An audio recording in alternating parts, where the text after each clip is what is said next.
I have this little tasteometer scale. Anytime you can gamify, like making it fun. So I do this in my cooking classes and with my girls at home, and it's been very successful. So I have this scale of 0 to 10. And instead of saying, take a bite, try a bite, please, like begging and pleading, just say, what do you rate it? And so you're turning into a game. It's just that simple shift. And then it's not going to turn into an argument. If they don't want to rate it, just move on and try again another time. Do you want to wake up feeling like you're stepping into who you're meant to be, into the best possible version of you? What if I told you that the key to your best life, health, and happiness are all around you? You just have to find what works for you. I'm Hope Pedraza, and I believe that there isn't just one way to live a healthy and meaningful life, and that all you need is a little inspiration to make changes that last from the inside out. Each week, I'll be sharing tangible tips and inspirational interviews to help you on your journey. These are the steps to take to improve your life and live with purpose. This is Hopeful and Wholesome. Hey y'all, welcome back to the show. We are talking to Misa Pignataro today. She is my guest, and she is a certified health coach and educator with a master's degree in early childhood education, a mom of 2 young girls and a wife, and she is the founder of Misa's Clean Kitchen.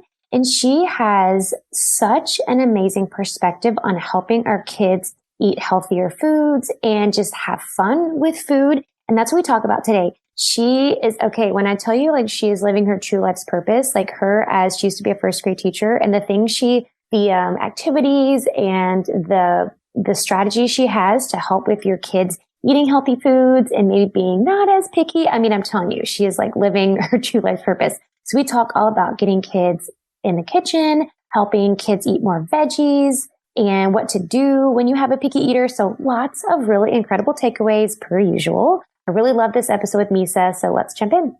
All right, y'all, let's jump in. I'm here with Misa, and we are talking about all things, actually something I was telling her before we started recording, something a little different than we've talked about, which I'm really excited about, and really just about kids and nutrition and healthy eating for kids and families. And I love this topic because so many of y'all listening are moms. So I'm really excited for this chat today, Misa. Thanks so much for joining me. Yeah, thanks for having me. I'm excited.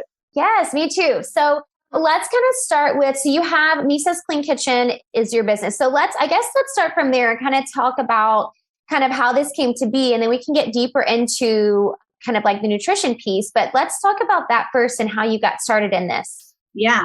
Well, I used to teach first grade. I taught first grade for 10 years, and then I started having babies. So I decided to stay home, and I have 2 kids, 2 girls, and my youngest was diagnosed with failure to thrive at 1 year old. She had fallen off the growth chart. She didn't start eating solid foods till she was 2. So I was just nursing all the time. She had a constant runny nose, and the ENT said he recommended getting tonsils and adenoids removed. And my mom thankfully said, let's go to this naturopathic doctor. And I was not familiar with functional medicine at the time. This was 7 years ago. So we went and we got to the root cause of why she was constantly stuffy and couldn't breathe. She had a lot of food sensitivities, and I was nursing her. So all the milk was not good for her. She was sensitive to gluten and dairy and corn and soy and, all those top allergens. And if you go to the grocery store and you look at any of those packaged foods, it all has that stuff in it. So I thought I was never going to enjoy food again. But I found Danielle Walker, Against All Grain. She was the first paleo blogger I was introduced to, and I taught myself how to cook. Well, I just followed her recipes, and I'm like, wow, these are delicious, and we can eat them, and I can feed them to my girls. So I just got really excited about I can still enjoy food. And my girls don't have to be deprived. They can still eat all of the food that everybody else is eating. It's just, I have to make it all. Thankfully now, 7 years later, there's so many great options, free and all the options. But so I just got really into nutrition, and I became a certified health coach, and I missed working with kids. So I started doing kids cooking classes, and my cooking classes, all the recipes are allergy friendly, and they all have a nutrient dense ingredient like veggies or beans, which kids are not as comfortable with. So it's a great way to expose kids, to have fun, to become more familiar. and to show them that healthy food can taste good. My favorite testimonials from this 5th grade girl, we made chickpea cookies. And she's like, I did not think these were going to taste good because they were made with all healthy ingredients, but they were dessert good. Oh, yeah, that's awesome. Yes. I just started doing cooking classes around my kitchen table. And then COVID started and I switched to virtual. And then parents started asking me to do adult cooking classes. So I just started doing that, focusing on helping moms or parents feed their family and not have to cook like several different meals for everybody, and just how to make it more approachable. Yeah.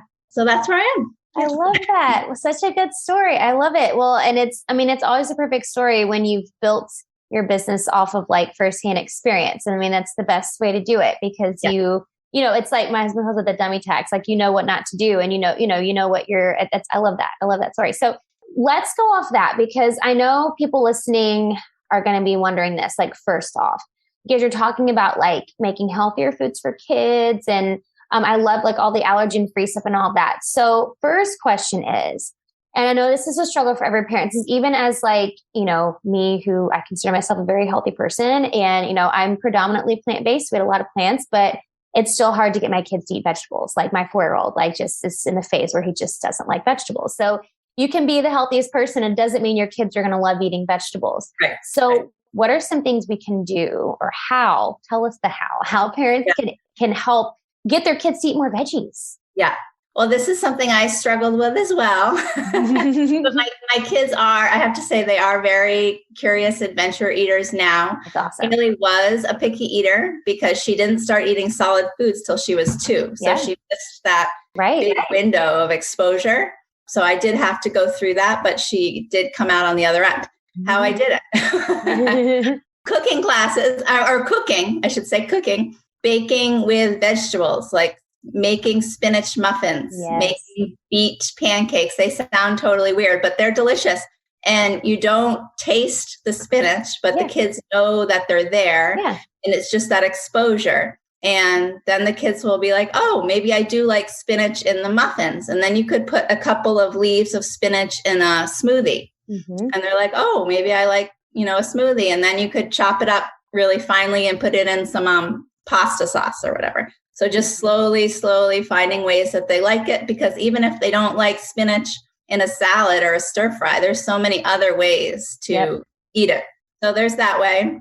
And then I love just, constant modeling and exposure. I used to make a big salad, like way more than I would ever eat, especially when my kids were little, and they would just pick off of it like constantly. Yeah. So just modeling it, just constantly exposing them, playing games or creating artwork with, fruits and veggies. And I know that sounds time consuming, but think of it as an activity. Like, it's not in addition to, it's like, instead of playing a board game, get out some fruits and veggies and explore with them, create some flowers, make a rainbow. I love that hour before dinner. Like, we eat dinner at 5:30 and my kids are like, Mom, I'm starving at 5:00, right? Yeah. So I usually just put out a plate of veggies. And if they're hungry, they're going to eat that. It's like an appetizer before dinner, and it's just veggies. And if you want to add a dip or hummus or whatever, and they usually eat that. And then by the time dinner comes around, they've at least had some veggies. Mm-hmm. And just, I guess I like to expose kids to veggies all day long as opposed to just at dinner. Right. So I try to serve like at least one carrot stick with their snack, and some cucumbers with their lunch. And then another snack, I do peppers or whatever. I'm constantly exposing them to veggies throughout the whole day, as opposed to just at dinner, which most of us think of, I don't know, it's a prime opportunity to do the veggies, but all day long is also a great time. And just the more comfortable and familiar they become, eventually, hopefully they'll start eating them. Yeah. I love it. Those are such good tips. Yeah. Well, and I think, like you said, I think it's the majority of toddlers go through that phase, but it's like you said, like they come out on the other side. Like, it's all about them. Like, you're being exposed to it, like you're saying, being exposed to it and experimenting. And eventually things start to click and they kind of come out on the other side. So I think it's, a lot of it is consistency with all of the things that you're talking about too, and not giving up. Because I know I've had people before, they're like, oh, well, I made my kid try this and this and they didn't like it. So that's it. But like, just as I didn't like it once doesn't mean like, cause when it happens with, I have an 18-month-old and I have a 4-year-old. What's like 18 months, she loves the same food one day and the next day she hates it. Like you literally just ate this yesterday. So like you have to, keep exposing them to it. Yeah. And like you said, try it in different ways and cook it in different ways. So yeah, I love those. Yeah, you can see how quickly, if you give up on the cucumbers or whatever, and then you give up on the tomatoes and then you give up, you can see how quickly their diet gets until they're down to like 10 or 20 foods. Yeah. Where you just keep rotating it and just keep the exposure and just do one tomato. You don't have to like do a whole plateful because that becomes overwhelming. Yes. One other tip I thought of was the taste-o-meter. I have this little taste-o-meter scale. Anytime you can gamify, like making it fun. So I do this in my cooking classes and with my girls at home, and it's been very successful. So I have this scale of 0 to 10. And instead of saying, take a bite, try a bite, please, like begging and pleading, just say, what do you rate it? And so you're turning it into a game. It's just that simple shift. That. And then it's not going to turn into an argument. If they don't want to rate it, just move on and try again another time. But you can go on to my website, Misa's Clean Kitchen, and you can download it, print it out. It's fun and colorful. Put it on your fridge. And then just as a nice way to remind everybody to make trying new foods fun. Yeah. And for the little ones that don't know their numbers yet, just the thumbs down, thumbs to the side, thumbs up. So that's just another fun. I love that. Keep it fun. Yes. Well, and like you said, avoiding like the begging and the pleading, because I know sometimes dinner can turn into that where you're just like, oh, and then the more you beg and plead, the more they're not going to do it. So I love that game. I love that. That's so good. I love it.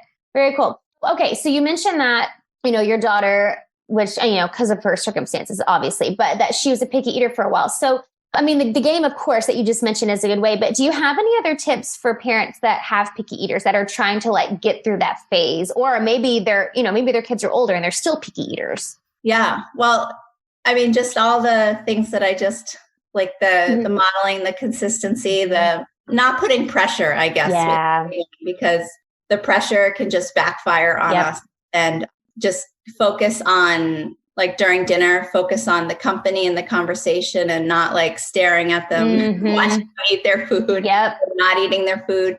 Family style is another tip, a way for picky eaters, like put all of the food out on the table and then have them, depending on their age, serve themselves. And so they're being exposed, even if they're not grabbing it, they're seeing it, and they're seeing the rest of the family eating it and enjoying it, hopefully.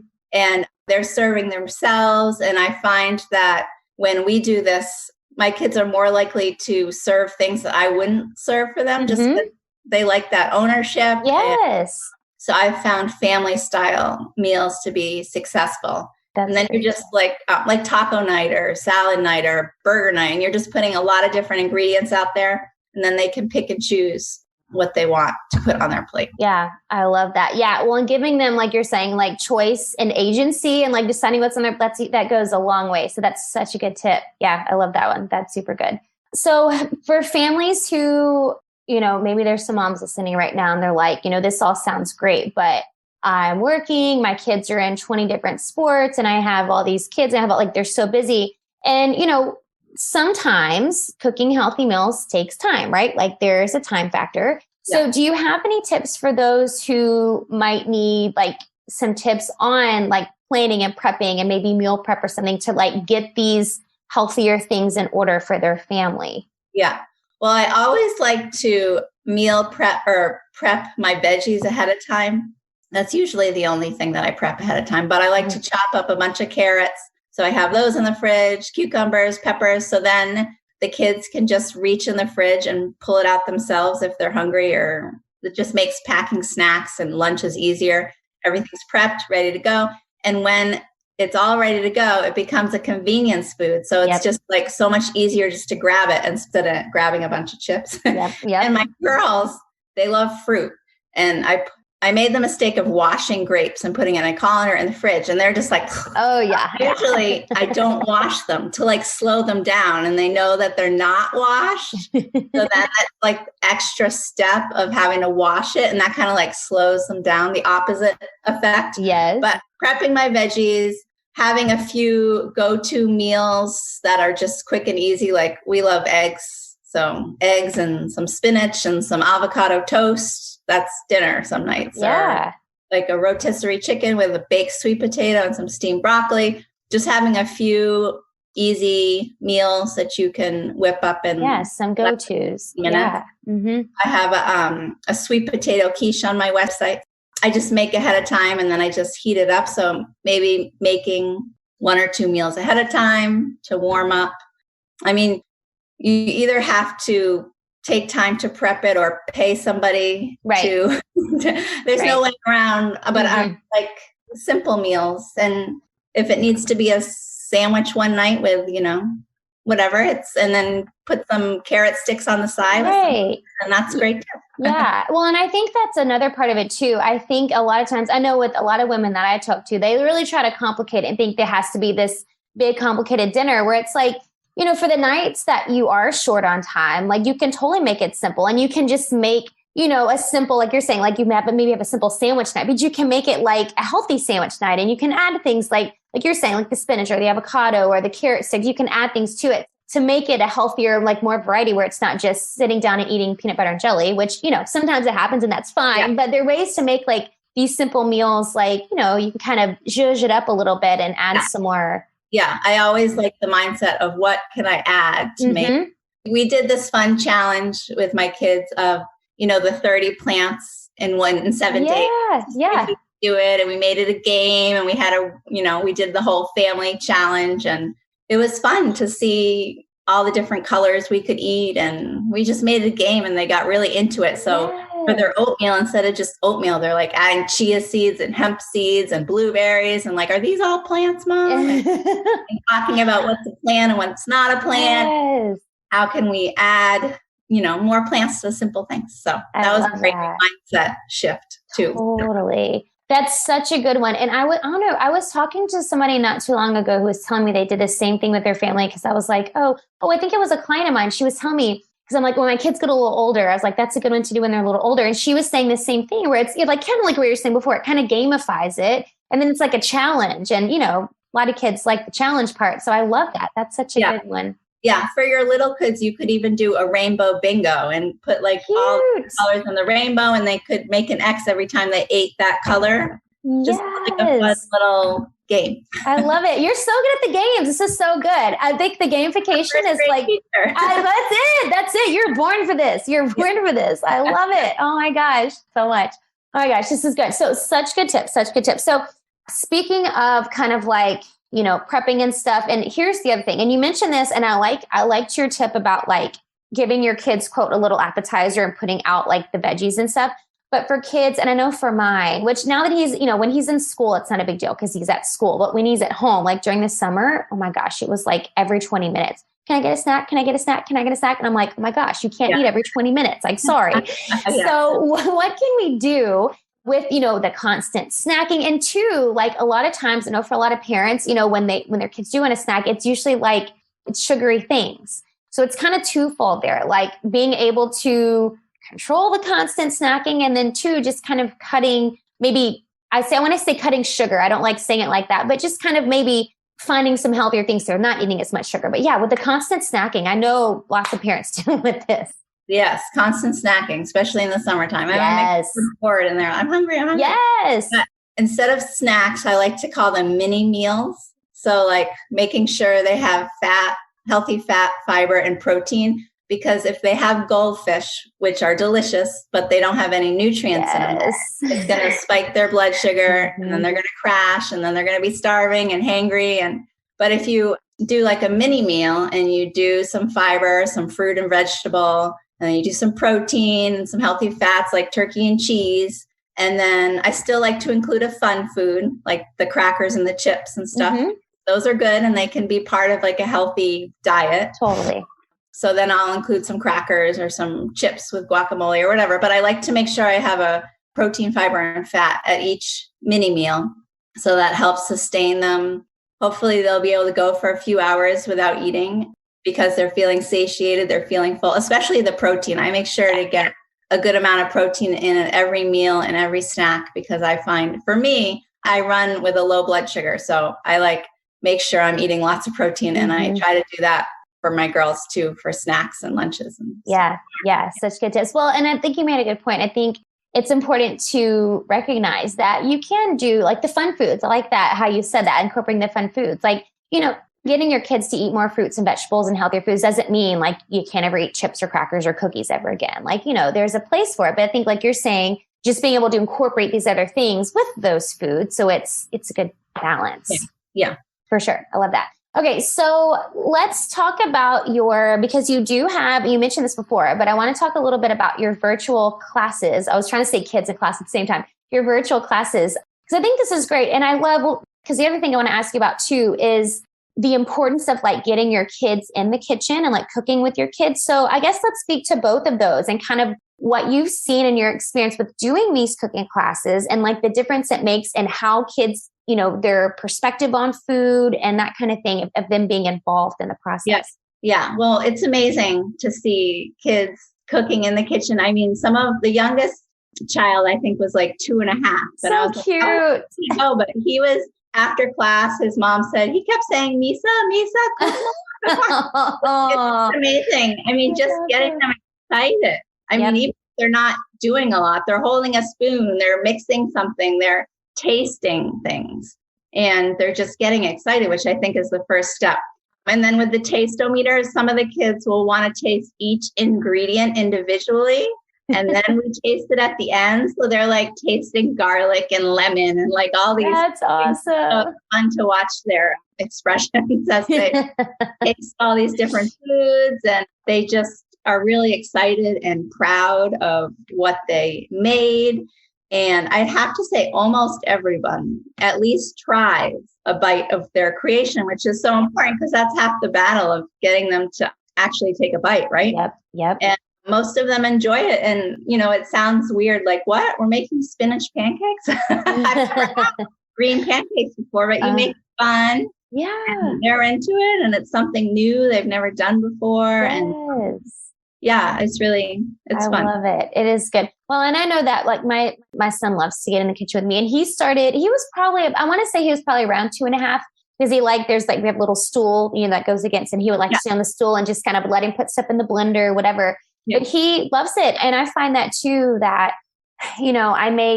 sometimes I'll make I'll double the batch of pancakes and make on a Sunday so that my husband gets them ready for school and takes them to school in the morning. So he has something already made. But my son is so much more likely to eat, which not that he doesn't like pancakes, but he's so much more likely to eat what I'm making. And we put in we add the flaxseed and we add, so we're adding on the extra things. And so he asks what it is. And I think that's the other part too, is I know for him, and now he recognizes things too, and he'll take things out of the pantry, recognizing oh, this is flaxseed and this is, the oats and this is, so I think that's fun too, is just having them learn what the things are and kind of putting it together and stuff, Yeah. Yeah. It's fun. I did a sushi class recently. Oh, how fun. Veggie sushi with all the different veggies. Yeah. I fermented pickled carrots.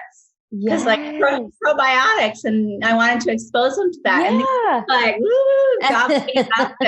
it was just so fun. So I love cool. teaching them, exposing them to foods that they might not have had experience with. The parents are often surprised that they're eating it. And as parents, we can have this mindset they're probably not going to like this, which I have to do. I have to but keep our mind. I think it's important to keep our mind open and, they may like it. Yeah, for sure. That's it. They might. And I think sometimes too, it also helps when other people are asking them to eat it. Because I know my son at school, they have really great meals at he goes to a Montessori school, but they're doing veggie stir fry. But it's and he never comes home and says he doesn't like the lunch. And it's I could cook the same thing at dinner and he'd probably fight me on it. But it's when he's with his friends or somebody else's, so sometimes it helps. It's you that's, you're showing them and you're there exposing to it. It's not their parents that are eat this. So I think that helps too. That's a big difference. Yeah, it does. So, okay, moral of the story, guys listening, you need to try some of Misa's virtual cooking classes and expose your kids to this. I love it. It's so good. Okay, so I do have one more question that I want to ask before we finish, but just tell everybody where they can find you, where they can find out. Because one thing I did want to ask you, because you're talking about a lot of great recipes, and maybe you can answer this in the same question, but do you have like recipes and stuff people can try? Do they have a place where they can find those recipes? Yeah. So my website is misascleankitchen.com, and I have recipes, I have blog posts, I have my virtual cooking class information up there. So yeah, you can find everything there. The spinach muffins are popular, and the sweet potato muffins. Those are great to make with your kids and send them as a snack or as part of a breakfast with some eggs or something like that. Yeah. Love it. Love it. Perfect. All right. So y'all check out our website, and then where else can they find you just to find out more about you and follow along and all the things? Yeah. I'm active on Instagram at Misa's Clean Kitchen, and Misa is M-I-S-A. I always have to spell that. And I'm on Facebook as well. Misa. Perfect. Yeah. All right, guys. And of course, I'm going to put all that in the show notes so y'all can go check that out. And for sure, check out some of her virtual cooking classes, because that is going to be a great asset for your family. And I think too, and another important point to make here is it also applies to adults. Like there's some adults who are still picky eaters. And I have some clients that I've worked with that they'll tell me like, I'm sorry, but I eat like a 5-year-old. Like they're like, so I think this is another important way too, to expose you as an adult, if you're listening, or maybe your spouse, your partner, whatever, another way to expose them to, more veggies, more different plants. And, so I think it's good for everybody. Yes, that's true. Mm-hmm. Yeah. Okay. So the last question I want to ask you that I like to ask everybody is, what is the most important thing you can do to live with purpose? Finding joy, finding something that helps you get up in the morning, find something that's meaningful to you, whether it's being a mom or your job or a hobby, but find something that brings you meaning and joy and makes every day exciting. I love that. It's so good. I love that. And I feel like listening to your story, and I feel like that's what you do. You're going from a first grade teacher to doing this. And it's like, you are so good at gamifying all these, like, I'm totally going to get on your website, by the way, and get all of these games and stuff. But I feel like everything, all the pieces just fit perfect. And I feel like that's exactly what you're doing. So I love that. Yes, I love it. Well, thank you, Misa, for sharing all of this. This was such good info. And I'm going to put all the links to everything so y'all can check it out and just help expose your kids to new things. So thank you, Misa. Thank you for having me. Thanks for listening to Hopeful and Wholesome, y'all. If you found value in this week's episode, please subscribe on iTunes or wherever you get your podcasts, and leave a review to let me know what you thought. I love to know what you find useful in these episodes so I know how I can provide the most value I can to my listeners. And if you have topics that you want to know more about, I'd love to hear those as well. So shoot me a message on Instagram, Facebook, or LinkedIn. It's at @thehopepedraza, or visit my website, hopefulandwholesome.com. Thanks, y'all.